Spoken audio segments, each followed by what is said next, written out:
Latar belakang kedatangan bangsa-bangsa barat di Kepulauan Indonesia berkaitan erat dengan masa Renaissance di Eropa.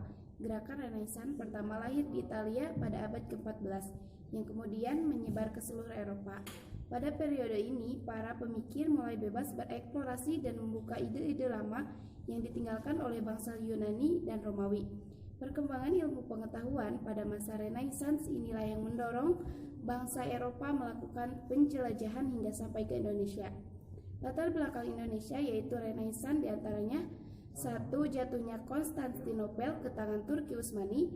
2. Rempah-rempah. 3. Glory Gold dan Gospel. 4. Revolusi Industri. 1. Peristiwa penting bangsa barat. Sejak zaman dahulu, Indonesia dikenal sebagai sumber penghasil rempah-rempah. Kekayaan rempah-rempah yang dimiliki bangsa Indonesia, bangsa-bangsa Eropa datang ke Indonesia. Bangsa-bangsa Eropa kemudian melakukan penjajahan samudra untuk mencari langsung daerah sumbernya. Pada abad ke-16, bangsa-bangsa Eropa seperti Portugis, Spanyol, Inggris, dan Belanda berlayar di wilayah timur. 2. Peristiwa penting kolonial Inggris. Awal abad ke-17, Inggris telah memiliki jajahan di India dan terus berusaha mengembangkan pengaruhnya di Asia Tenggara, khususnya di Indonesia. Kolonialisme Inggris di Hindia Belanda dimulai dari 604. Sejak pertama kali tiba di Indonesia tahun 604, East Indian Company mendirikan kantor-kantor dagang di antaranya di Ambon, Aceh, Banjar, Jepara, dan Makassar. Perlawanan Indonesia terhadap penjelajahan samudra yang dilakukan bangsa Eropa untuk mencapai daerah baru telah berkembang menjadi penjajah atau kolonialisme Portugis di Indonesia, antara lain perlawanan rakyat Denmark, perlawanan rakyat Ternate, dan perlawanan rakyat Aceh. Perlawanan Indonesia terhadap bangsa Belanda dikenal sebagai peristiwa Bandung Lautan Api.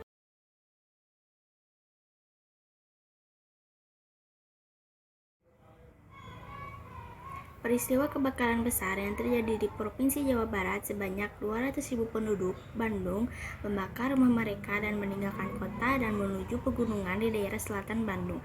Hal ini bertujuan untuk mencegah tentara sekutu agar tidak menggunakan kota sebagai markas strategis militer dalam perang kemerdekaan Indonesia. Tumbuh dan berkembangnya semangat kebangsaan. 1.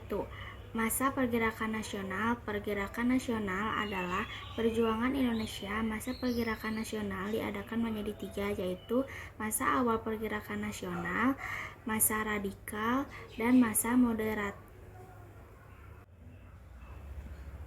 Organisasi yang muncul pada awal pergerakan nasional antara lain Budi Utomo, Serikat Islam, Muhammadiyah, dan Inisiatif Parci.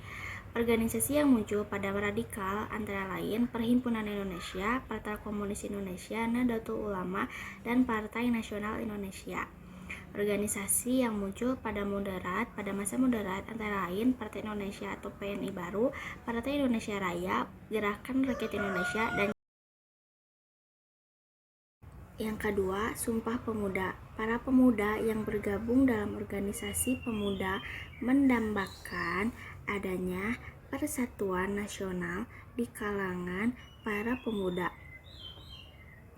Oleh sebab itu, pada tanggal 2 Mei 1926 diadakan Rapat Besar Pemuda Indonesia, dikenal dengan nama Kongres Pemuda I. Menindaklanjuti Kongres Pemuda I, diadakan Kongres Pemuda II pada tanggal 27 sampai 28 Oktober 1928.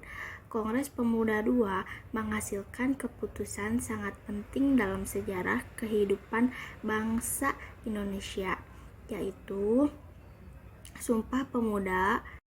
3. Kongres Perempuan Indonesia. Kongres Perempuan Indonesia berlangsung sebanyak 3 kali pada tanggal 27 Agustus 1926 di Yogyakarta. Dilaksanakan Kongres Perempuan Indonesia 1 pada tanggal 20 sampai 24 Juli tahun 1935. Diadakan Kongres Perempuan II di Jakarta, dipimpin oleh Nyonya Sri Mangunsakoro. Kongres Pemuda III berlangsung di Bandung tanggal 23 sampai 28 Juli 1938, dipimpin oleh Nyonya Emma Puradisera, membicarakan hak pilih dan dipilih bagi wanita di Badan Persiapan kemerdekaan Indonesia terbagi menjadi dua. Yang pertama yaitu pembentukan BPUPKI. BPUPKI setelah terbentuk segera mengadakan masa persidangan pertama BPUPKI dimulai pada tanggal 29 Mei sampai 1 Juni 1945. Pada masa persidangan ini, BPUPKI membahas rumusan dasar negara untuk Indonesia merdeka. Pada persidangan kemukakan berbagai pendapat tentang dasar negara yang akan dipakai Indonesia merdeka. Pendapat tersebut disampaikan oleh Muhammad Yamin, Supomo, dan I.R. Soekarno. Yang kedua, pembentukan PPKI. Pada 7 Agustus 1945, BPUPKI dibubarkan karena dianggap telah menyelesaikan tugasnya, yaitu menyusun rancangan Undang-Undang Dasar bagi negara Indonesia. Selanjutnya, dibentuklah Panitia Persiapan Kemerdekaan Indonesia atau disebut PPKI. Ketua PPKI adalah I.R. Soekarno dan wakilnya Dr. Andes Muhammad Hatta. Peristiwa penting sebelum pembacaan teks proklamasi terbagi menjadi 3. Yang pertama, pertemuan di Dalat pada tanggal 12 Agustus 1945 dihadiri 3 tokoh pergerakan nasional, yaitu Dr. Raj Iman Wedyodiningrat, I.R. Soekarno, dan Dr. Andes Muhammad Hatta. Dalam pertemuan itu, Jenderal Terenci mengatakan pemerintahan Jepang telah memutuskan untuk memberikan kemerdekaan kepada Indonesia. Yang kedua, adanya berita kekalahan Jepang. Yang ketiga, peristiwa Rengas Dengklok, yaitu peristiwa penculikan terhadap Soekarno dan Hatta ke Rengas Dengklok yang dilakukan oleh golongan tua. Rumusan pembacaan teks proklamasi. Naskah proklamasi disusun oleh 3 orang, yaitu Soekarno, Muhammad Yamin, dan Ahmad Soebarjo. Naskah tersebut diketik oleh Sajoyti Melik. Penandatangan teks proklamasi dilakukan oleh Soekarno dan Muhammad Yamin atau Usul Soekarno. Sesuai janji Ahmad Soebarjo, Jumat 17 Agustus 1945, di Jalan Pegangsaan Timur 54 Jakarta, diadakan upacara bendera dan pembacaan teks proklamasi kemerdekaan Republik Indonesia tepat pukul 10 waktu Indonesia Barat. I.R. Soekarno berpidato singkat dan membacakan teks proklamasi kemerdekaan Republik Indonesia. Acara selanjutnya adalah upacara pengibaran bendera Sang Merah Putih oleh Suhud dan Latif Hendraningrat yang diiringi oleh lagu Indonesia Raya. Bendera tersebut dijahit oleh Ibu Fatmawati Soekarno. Guna mengenang jasanya, I.R. Soekarno dan Muhammad Hatta dijuluki sebagai pahlawan proklamator Indonesia. Perjuangan mempertahankan kemerdekaan. Ada 2 bentuk perjuangan mempertahankan kemerdekaan, yaitu perjuangan fisik dan diplomasi. Perjuangan fisik dilakukan dengan cara bertempur melawan musuh, misalnya pertempuran Medan, Palagan Ambarawa, Bandung Lautan Api, pertempuran 10 November, dan serangan 1 Maret 1945. Perjuangan diplomasi dilakukan dengan cara menggalang dukungan dari negara-negara lain dan lewat perundingan-perundingan, misalnya konferensi meja bundar, perundingan Linggarjati, perjanjian Renville, dan perjanjian Renroyen. Pengakuan kedaulatan Indonesia. Sesuai hasil kesepakatan KMB atau Konferensi Meja Bundar pada tanggal 27 Desember 1949 diadakanlah upacara pengakuan pemerintahan Belanda kepada RIS atau disebut Republik Indonesia Serikat. Sebelumnya pada tanggal 20 Desember 1949, Muhammad Hatta dilantik sebagai Perdana Menteri RIS. Penandatanganan kedaulatan ini dilaksanakan di Belanda dan Indonesia. Saat di Belanda, wakil dari Indonesia yaitu Muhammad Hatta dan wakil dari Belanda yaitu Ratu Juliana. Sedangkan saat di Indonesia, wakil dari Indonesia yaitu Sultan Hamengkubuwono IX dan wakil dari Belanda yaitu Loping. Nah, setelah pengakuan kedaulatan tersebut, berakhirlah penjajahan dan kekuasaan Belanda terhadap Indonesia. Kemudian peristiwa tersebut juga menandai berdirinya RIS atau Republik Indonesia Serikat. Sekian penjelasan saya mengenai pengakuan kedaulatan. Terima kasih.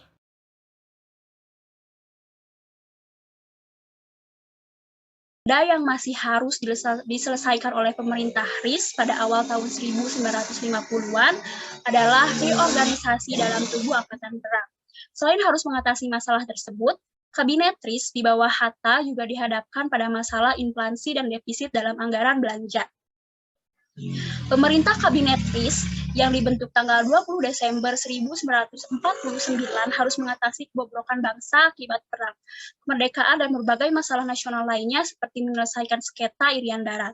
Namun, belum sempat membuahkan hasil, desakan untuk kembali ke dalam bentuk negara kesatuan semakin menguat.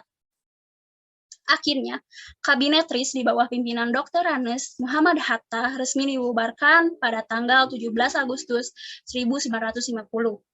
Nah, kita langsung ke proses terbentuknya NKRI atau Negara Kesatuan Republik Indonesia. Proses kembalinya Republik Indonesia menjadi negara kesatuan ada dua hal yang menyebabkan munculnya desakan dari rakyat untuk membubarkan negara federal model RIS ini atau Republik Indonesia Serikat. Pertama, secara konsepsional, ide pembentukan negara federal itu bertentangan dengan cita-cita proklamasi kemerdekaan 1945 dan bukan berasal dari pemikiran para pendiri bangsa sendiri.